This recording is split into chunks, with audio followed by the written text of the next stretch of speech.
شروع اللہ کا نام لے کر جو بڑا مہربان نہایت رحم والا ہے۔ وہ ذات بہت ہی بابرکت ہے جس نے اپنے بندے پر قرآن نازل فرمایا تاکہ اہل عالم کو خبردار کرے۔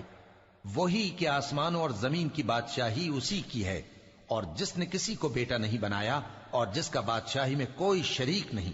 اور جس نے ہر چیز کو پیدا کیا پھر اس کا ایک اندازہ ٹھہرایا،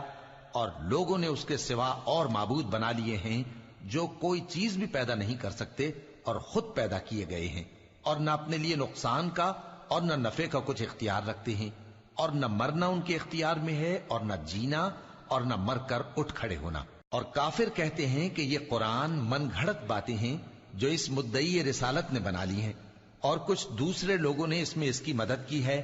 یہ لوگ ایسا کہنے سے ظلم اور جھوٹ پر اتر آئے ہیں،